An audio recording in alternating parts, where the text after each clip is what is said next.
नमस्कार। आजको यस भिडियोमा मैले डाक्टर तारानाथ शर्माको घनघस्याको उकालो ल्याएर उपस्थित भएको छु। यसरी सुरु हुन्छ। 2024 सालतिरको अन्तिम हप्तामा तारानाथ शर्मा महाकाली अञ्चल जानुभएको थियो। उहाँको जन्म मेची अञ्चलमा भएको थियो। सुदूरपूर्वको इलामे शरीर बोकेर सुदूरपश्चिमको बैतडीबाट डडेलधुरासम्म उहाँ हिँड्नु भएको थियो। उहाँले भन्नुभएको छ, म नेपाललाई माया गर्ने राष्ट्रवादी मान्छे हुँ र मेरो राष्ट्रको हरेक भागलाई म उत्तिकै स्नेहसित मुटुमा सघाउँछु। म खप्तडमा बसन्त बिसाउन चाहन्छु, तुमलिङमा हिउँ खेल्न चाहन्छु र राजापुरको कासे घारीमा झ्याउरे गाउन चाहन्छु। मलाई तिल्केनीको उकालो, घनघस्याको उकालो र चन्दनीको उकालोसित जति प्रेम छ उति नै प्रेम अघोरी घाट, पुवा खोला र टुकुचासित छ भनेर समेत उहाँले भन्नुभएको छ। सतबाजको लेक होस् या ट्याम्चेकको डाँडो होस्, अन्तु डाँडो होस् या चन्द्रगिरी होस्, जहाँ पनि उस्तै पाराको आफ्नोपनले मेरो मुटु ढकढकाउँछ समेत उहाँले भन्नुभएको छ। जीवनमा कति उकालाहरू काटियो होला, कति ओह्रालाहरू झरियो होला, तर थोरै व्यक्तिले मात्र घनघस्याको उकालो चढेका होलान् भनेर समेत उहाँले भन्नुभएको छ। यो यस्तो उकालो हो जहाँ कठोरता अद्रिय छ। अघोरी गाँठदेखि उकालिन थालेको यो डाँडो सहारा मरुभूमिको तिर्खालाई बिर्स्याउँछु भने चाहिँ तपाईँहरूतिर हेरेर खिस्सा हाँस्छ। संसारले अनेकौँ काचुली फेरिसक्यो, देश अरू भागले हजारौँ नयाँ दृश्यहरू देखिसके, तर यो उकालो अन्त्यदेखि नै उस्तै छ। युगहरू बिते, समयले टाप लगायो, तर घनघस्याको उकालो उत्तिकै घोसीमुन्टो लगाएको लगाइ छ भनेर समेत उहाँले भन्नुभएको छ। टाउकोमा चिल्लो न चिल्लो बरफको हिउँले केस फुलाएर आफ्नो अरोर वृद्ध शरीरमा काला रुखहरूको चिग्रिङ्गे भुत्ला ठडाई यो घनघस्या गजधुम्म परेर बसेको छ भनेर उहाँले भन्नुभएको छ। यो मान्छेहरूसित रिसाएको छ, धेरै रिसाएको छ, अघोरी गाँठ जत्तिकै रिसाएको छ अनि पोखरेली सेती जत्तिकै रिसाएको छ। सेती नदी पृथ्वीको पेटमा भासिँदै जाओस्, यो चाहिँ ठडिएको ठडियै छ। यसले कहिले न टाउको झुकाउला कि भनेर मैले निरीक्षण गरिरहेँ, तर त्यस्तो लक्षण कतै भेटिएन। उल्टो यो झन झन दृढ हुँदै गइरहेको मैले पाएँ, उहाँले भन्नुभएको छ। प्रकृतिसित जुत्न नै जीवनको रमाइलो हो भन्ने भावलाई याकुलाले छोपेर नै म सुदूरपश्चिम भ्रमणमा निक्लेको थिएँ। बैतडीको शाही लेकमा अवस्थित विद्यालय भवनमा 2 रात बसेपछि डडेलधुरा जान तम्सिता भरिया पाइएन। 9 बजे भात खाएर हिँड्न तयार भएका हामी 4 जना व्यक्तिहरू 10:30 बजेसम्म वाल्ल परेर 2 भरियाको खोजमा यताउता दोगुर्दै नै थियौँ। झट्ट मलाई सहायक अञ्चल अधिकारीको सम्झना आयो। हामी दुगुर्दै सहायक अञ्चल अधिकारीलाई भेट्न माथि बैतडी बजारतर्फ गयो। सहायक अञ्चल अधिकारी युमनराज पौडेलज्यूले लगत्तै 2 जना दमाईलाई बोलाएर 17 रुपैयाँ पाटनसम्म भारी बोक्न मिलाइदिनु भयो। 11 बजे हामी दशरथ चन्दको शालिगलाई श्रद्धाका 2 थोपा आँसु चढाएर सतबाजको लेकतर्फ उक्लियो। बाटामा एउटा रमणीय ठाउँ भेटियो। देब्रेपट्टि पर्खालले घेरेको ढिस्कामा राम्रो मन्दिर थियो, जसको छानो मर्मत हुँदै थियो। पर्खाल बाहिर फलामे साङ्लीको औक्लो पिङ थियो। त्यसमा मचिएर मैले उत्तर पश्चिमतिरमा हिमचुचुरा देखेँ। 7-8 पसलहरू थिए, जसमा वरिपरि भेडाहरू, भेडाका बथानहरू, नुन र चामलहरू बोकेका बोराहरू बोकेर अग्राइरहेका थिए। ठाउँ ठाउँमा बारीहरू थिए, वनहरू थिए र चरनहरू थिए। गाईहरू चराउँदै गोठला गोठल्नीहरू बिरह लाग्दा गीतहरू कुर्लिरहेको भेटिन्थे। आउने जाने मान्छेहरूमा समूह पनि प्रशस्तै देखिन्थे। धेरै माथि पुगेपछि हिउँले ढाकेको पाखो देखियो। नेपाल हिमाली मुलुक हो, तापनि धेरैजसो नेपाली हिउँ कुल्चन पाएका हुँदैनन्। मैले 2001 सालको विशाल हिउँ वर्षा हुँदा फिक्कलमा हिउँमा खेल्न बाहेक र दार्जिलिङमा 1-2 पटक हिउँ फुसफुसाएको देखेको बाहेक हिउँको राम्रो परिचय बेलायतमा मात्र पाएको थिएँ। बेलायती हिउँभन्दा सतबाजमा लेकको हिउँ बेग्लै थियो। यो हिउँ मेरो थियो, मेरो मुटुको थियो र हिमाली हार्दिकता बोकेको र चम्किलो थियो भनेर तारानाथ शर्माले भन्नुभएको छ। मेरो साथी प्रेमबहादुर प्रधान र म हिउँमा निकै बेर खेल्यौँ। कहिले चिप्ली खेल्दै, कहिले हिउँमा डल्लो एकअर्कालाई हिर्काउँदै र कहिले हिउँमा रमाइला थुप्राहरूमा आकृतिहरू बनाउँदै र लेख्दै हामी सतबाजमा समयलाई जिस्कायौँ। डाँडामा पुगेर पूर्वतर्फ दृष्टान्त गरेपछि पो थाहा भयो हामीलाई हामीले सतबाजलाई छोडेर धेरै टाढा जानु रहेछ। जीवन एउटा नटुङ्गिने यात्रा रहेछ। जतिसुकै प्यारो लाग्ने पनि सतबाज जस्ता रमणीय स्थानलाई छाड्नु पर्दो रहेछ। ओह्रालो झरेर तेस्रो बाटो हामी हिँडिरह्यौँ। सल्लै सल्लाहको घारीको मध्य भागबाट हिँडेपछि एउटा चौतारो आइपुग्यो। झकमक्क साँझ परिसकेकाले तल जङ्गलमुनिको टार अलिअलि मात्र देखिन्थ्यो। पहाडबाट झर्दा मधेस पुग्ने बेला झैँ दृश्य थियो त्यो। बस नपाइएला भनेर भरियाहरू र 2 साथीहरू त्यहीँ छाडे प्रधान र म ओह्रालो धगुर्दै बासको व्यवस्था गर्नतर्फ लाग्यौँ। फेदीमा जङ्गल सकिएपछि रमाइलो विशाल चौर आइपुग्यो। त्यसै चौरलाई पाटन भन्दा रहेछन्। फटाकफुटुक घरहरू देखा परे। बाटामा घरेलु विभागका एक कर्मचारीसित भेट भयो। कास्कीतिरका ती व्यक्तिले अरूतिर बस्ने ठाउँ पाइँदैन भनेर आफ्नै डेरातर्फ लगे। डेरामा काठमाडौँ घर भएका दारी नै दासरीले ढाकिएका स्वास्थ्य केन्द्रका कर्मचारी पनि रहेछन्। ती 2 दयालु सञ्चयका पाहुना भएर हामी उनीहरूकै दाल भात खाई त्यस रात राम्ररी सुत्यौँ। भोलिपल्ट ती भरियाहरू डडेलधुरा जान मानेनन्। सहायक अञ्चल अधिकारीले पाटनका प्रधान पञ्चलाई भरिया बन्दोबस्त गर्न लगाउनु भयो होला भनेकोले खोज्दा 11:30 बजेतिर मात्र प्रधान पञ्चसित भेट भयो। उनले 2 जना भरिया खोजिदिए, तर त्यतिन्जेल दिउँसोको 12 बजिसकेको थियो। घरले विभागका कर्मचारीले भोलि मात्रै जाओस्, आज मरे पनि डडेलधुरा पुगिँदैन भनेर जिद्दी गरे पनि हामी 12 बजे पाटनबाट हिँड्यौँ। ठिक 2 बज्दा त्यस दिन हामीले तेस्रो हिँडेर अघोरी गाँठ पुगेका थियौँ। अघोरी गाँठ माथि अक्लो पारेर तेर्साएको फलेकको साधु तरेर हामीले टोपी खस्ने उकालोमा पाइला राख्यौँ। डरलाग्दो जङ्गलले घेरिएको ढुङ्गेनी बाटाले मुटु ढक्क फुल्यो। यही थियो कुख्यात घनघस्याको विकट उकालो। मेरो शरीर अलि मोटो भएकोले उकालो देख्ने बित्तिकै मेरो सातो पुत्लो उठ्छ। तेस्रो र ओह्रालो बाटोमा त म निकै छिटो हिँड्न सक्छु, तर उकालो भने मेरो लागि जेमरात जत्तिकै भयावह हुन्छ।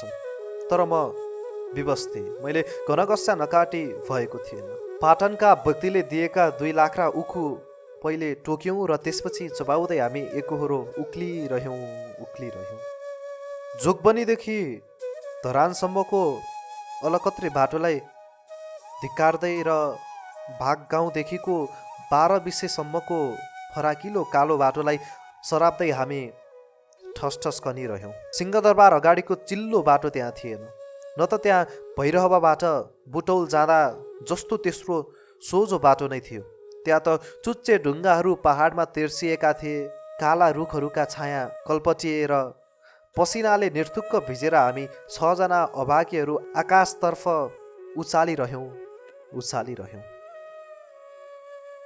नील आर्मस्ट्रङलाई त्यति फिटफिटी परेन होला, किनभने चन्द्रमामा पुग्दा उनीहरूसित यथेष्ट वैज्ञानिक उपकरणहरू उपलब्ध थिए। हामी भने पानी समेत नपाएर रोयौँ। निकै माथि पुगेपछि 2वटा पानीका कुला भेटिए। स्वर्ग पुगेको अनुभव भयो। मरुभूमिमा यात्रीले एक्कासी मरुधन्न भेटे झैँ हामी फुलेका थियौँ। हामी फुलेल भयौँ। त्यति हो, अरू पानी कतै भेटिएन। धेरै माथि हिउँ प्रारम्भ हुने ठाउँमा यो एउटा असाध्यै चिसो धारो रहेछ। बाटामा 1-2 ठाउँमा धाराहरू भेटे, तर तिनमा मान्छे थिएनन्। धारामा पुग्ने बेलामा 3 माइल जति बाटो जमिसकेकोले हिउँ ढाकिएको थियो। चिसो धारामा पानी खाएपछि 2 भरियाहरू लागे हिउँ नै हिउँको पहाडतिर। म पनि तिनको पछि लागेँ। चिल्लो हिउँमा ढुङ्गाहरू खाली खुट्टाले टेक्दै रामसिंह भरिया र उनको भतिजो उकालिए। म तिनको सहनशीलता देखेर मक्ख पर्दै ठाउँमा चिप्लेर लड्दै तिनीहरूसित धुरातर्फ चढेँ। रामसिंह र उनको भतिजो र म टुप्पामा पुग्दा 5 बजेको थियो। अरू साथीहरू पत्तो थिएन। पूर्वपट्टि डडेलधुरा कुइरातमा कता हो कता चन्द्रमा जस्तै टाढा भएर बिलाएको थियो। उँधोतिर काहाली लाग्दो कालो जङ्गल थियो, जसलाई छिचोलेर एउटा खोलो तरेर एउटा उकालो चढेपछि मात्र डडेलधुरा पुग्न सकिन्थ्यो। डरलाग्दा चितुवा र भालु लाग्ने पट्टेर जङ्गलमा सेतै ढाकेको हिउँ खाली खुट्टाका औँलाले मान्छेको आकृति कोरेर रामसिंहले भन्यो, आज डडेलधुरा पुग्न सकिँदैन। तल कतै रित्तो गोठ पाइएछ भने त्यहाँ रात काट्नुपर्छ। भतिजो चाहिँले हिउँमा डल्लोको छेउमै रुखलाई हिर्काउँदै भन्यो। म चाहिँ साथीहरू हिउँमा हराए कि भनेर विचलित भएर कराएँ। प्रेमबहादुर भाइ प्रत्युत्तरमा हावा मात्र सुई गर्यो। जाउँ त कसरी जाउँ, बसु त जाडोले सिद्धाइसक्यो भन्दै मैले हिउँको ढिस्को थुपारेँ। बल्ल 5:30तिर साथीहरूले जवाफ दिए। तल भरियाबाट हामीले बाटो हरायौँ। हाम्रो आवाजलाई पछ्याउँदै साथीहरू डाँडामा निस्किसकेपछि मैले भने, आज डडेलधुरा त कुनै अवस्थामा पनि पुग्न सकिँदैन रे। पोखरासम्म पुगिहालिन्छ कि भन्छ भने उसको भतिजो चाहिँ तल गोठतिर अल्पत्रै सुत्ने कुरो गर्छ। त्यसैले छिटो हिँड्न नसक्ने साथीहरू चाहिँ 2 जना भरियासित बिस्तारी आउनुहोस्, हामी 3 जना चाहिँ दुखुर्दै पोखरा जान्छौँ अनि बाँस घाँसको व्यवस्था मिलाउँछौँ। जस्तै अवस्थामा पनि र जति रात परे पनि तपाईँहरू अवश्य आइपुग्नुहोला। मेरो योजना सबैलाई मन परेकोले प्रेमबहादुर प्रधान, एकजना साथी र म ओह्रालो कुद्यौँ। लड्दै पछारिँदै धेरै हिँडेपछि बाटो तेर्सियो र फेरि उकालियो। अनेकौँ ओह्राला र उकाला बाटाहरू हिँड्दा हिँड्दै अँध्यारोले च्याप्पै छोप्यो।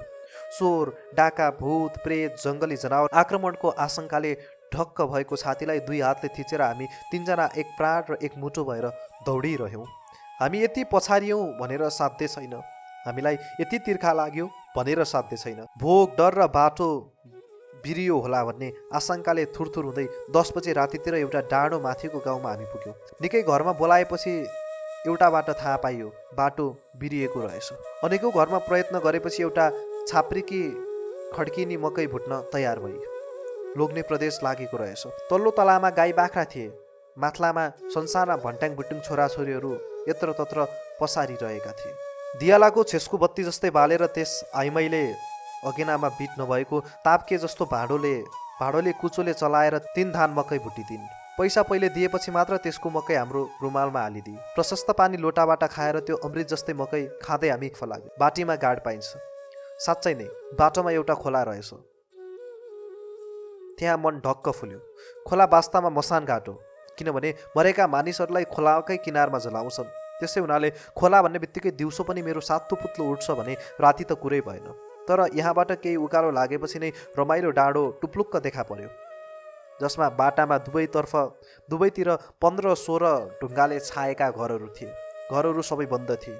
1-2 घरमा बाहिरपट्टि सिकुवामा मान्छेहरू सुतिरहेका थिए। मैले सोधेँ, पोखरा कता पर्छ? त्यही हो, एउटाले ओड्ने भित्रैबाट भन्यो। दोकानहरू सबै थुनिएका छन् नि, यहाँ कतै पनि बास पाइँदैन कि के हो? प्रेमबहादुर प्रधानले सोध्नुभयो। दोकानमा राति कोही बस्दैनन्। दिउँसो बेचबिखन गरेर बेलुकी ती गाउँतिर आफ्ना घरमा सुत्न जान्छन्। बरु अलिक परतिर जानुहोस्, एउटा पसलले त्यहीँ सुत्छ, त्यहीँ बास पाइन सक्छ। त्यस मान्छेले ओड्ने झिकेर हामीलाई राम्ररी निहाल्दै भन्यो। हामी अघि बढ्यौँ।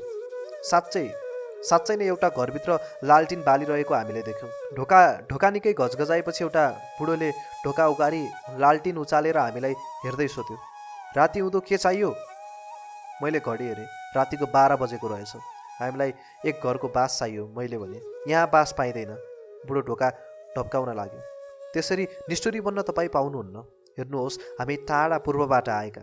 बास नदिए पनि केही खानेकुरा भइदिनुहोस्, हामी किनेर खान्छौँ, प्रधानले भन्नुभयो। बुढासित खानेकुरा केही रहेनछ।